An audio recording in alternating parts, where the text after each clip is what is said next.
Hello, beautiful people of the internet. How are you doing today? My name is Jackie and welcome back to my YouTube channel. So originally in this video, I was going to be doing the Persuasion book tag. Amy from A-Star Reads tagged me to do that, and I'm sorry, Amy, but I tried to answer the questions, and for several of them, my camera is shaking because my cat is on my bed and she's scratching her face. I was just having a total brain fart and I couldn't think of answers for a bunch of the questions, and that's why I had to think of something else to do for the video today. I'm really sorry, Amy. Thank you so much for tagging me. I'm sorry that I'm dumb.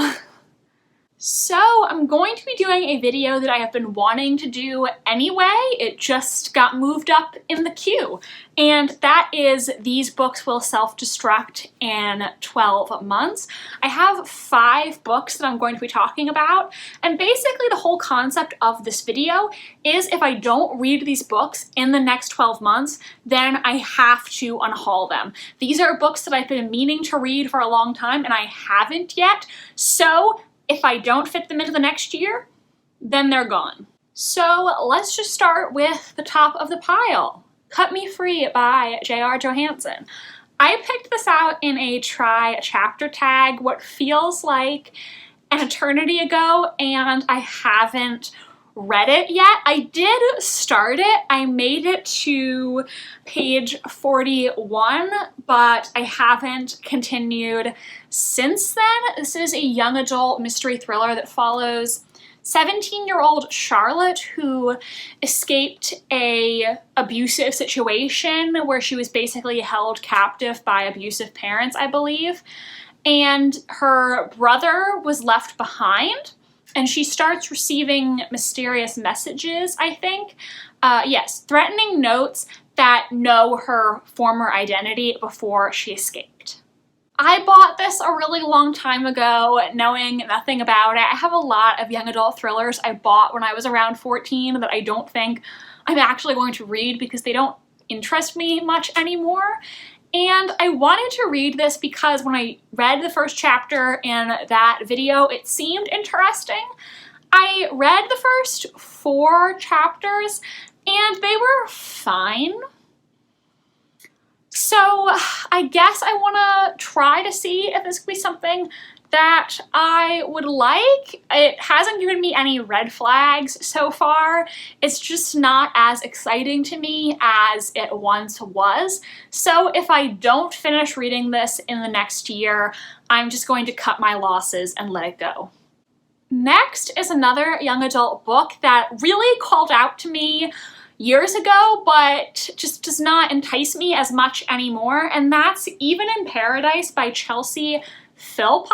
I think this was my stepsister's book, and my stepsister has a tendency to, if she's reading a book while she's at our house, when she finishes the book, she just puts it down where she was reading and just doesn't take it with her and never picks it up again. So then my mom gives them all to me, even if it's something I have no interest in reading. But at the time, I really wanted to read this because on the back, there is a review from Teen Vogue that says, this book is like Gossip Girl and The Great Gatsby, which were 2 things that high school me absolutely loved.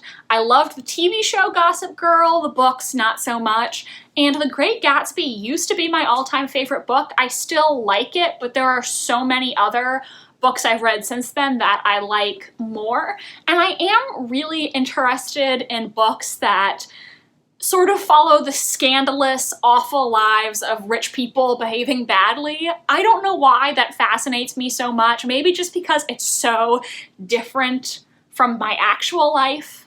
This is about a girl who I think sort of is welcomed into the world of a wealthy family and develops a fascination with them. I will just read the description on the back because I don't remember what this is about. When Julia Buchanan enrolls at her school, Charlotte Ryder, hey, another Charlotte, never imagines she'll become the larger-than-life new girl's friend. But almost immediately, Charlotte is drawn into Julia's world. A world of midnight rendezvous, dazzling parties, and palatial vacation homes. She even finds herself falling for a boy who never would have looked twice at her before. But Charlotte soon realizes that Julia is still suffering from a tragedy that the Buchanan family has kept hidden until now. It does seem like this has some elements of mystery and suspense. Publishers Weekly referred to it as eloquent and suspenseful, so I am cautiously optimistic about this, but I haven't picked it up, so it needs to be read soon if I'm going to keep it.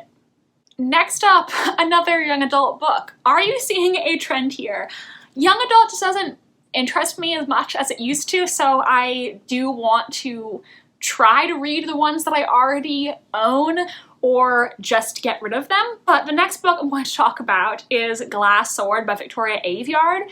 This is the second book in the Red Queen series, and I did previously DNF this because the beginning was just kind of slow and I wasn't intrigued. I did like the first book in this series. This is a young adult fantasy book. It takes place, I think, in like a futuristic fantasy world where there are two different classes of people, the Red Bloods and the Silver Bloods. And the Silver Bloods are supposed to be the only people with magical powers, but the main character, Mare, is a Red who discovers that she has powers to control electricity.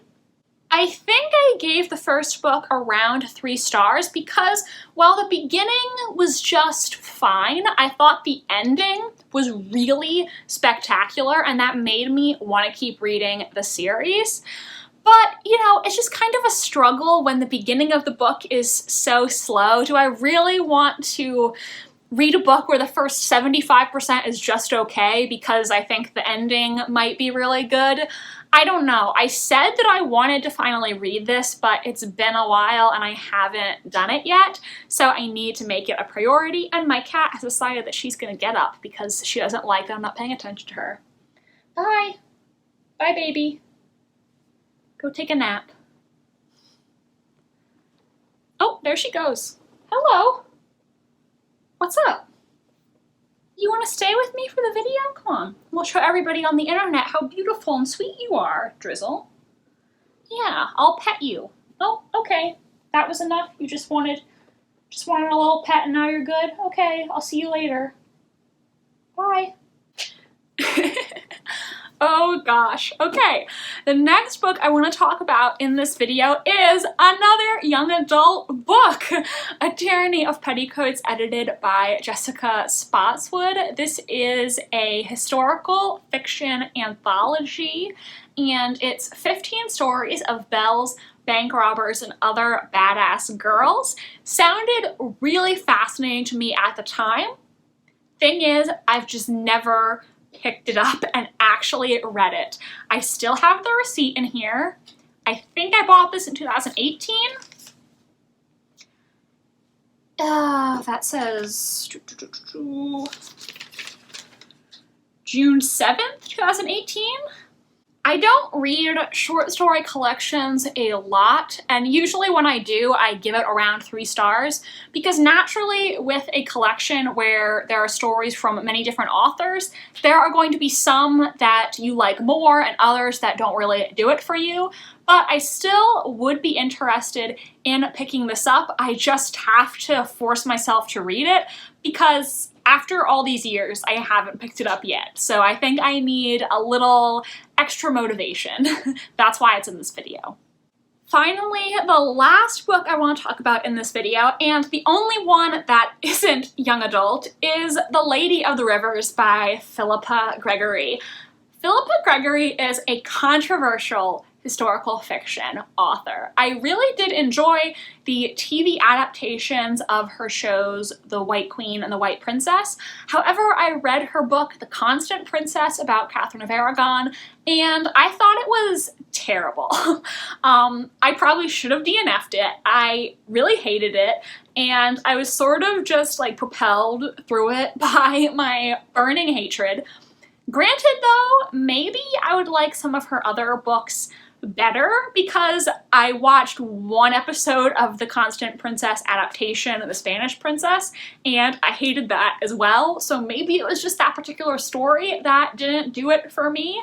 I already owned this, so I do want to give it a try to see if maybe I will like this better. This follows Jacquetta of Luxembourg, who was the mother of Queen Elizabeth Woodville. Yes, Drizzle? Meow? I would give this a try just to see if I like it better, and I really don't know that much about Jacquetta of Luxembourg, so it would be interesting to learn more about her and her life. If I don't like this one either, then I will just never read Philippa Gregory again, but I do want to give it a try to see if maybe it was just that particular book that I didn't vibe with. So these are the books that I want to talk about in this video. I have until July 2022 to read these, and if by this time next year I have not read them yet, then they will be unhauled for good. That is it for me today, you guys. I hope you enjoyed this video. If you did, please give it a big thumbs up and subscribe to my channel if you want to see more from me. I post new videos every single Wednesday. My social media links are down below if you want to follow me on Tumblr, Instagram, or be my friend on Goodreads. Thank you so much for watching, and I hope you have an alluring rest of your day. Bye, and I'll see you in the next video.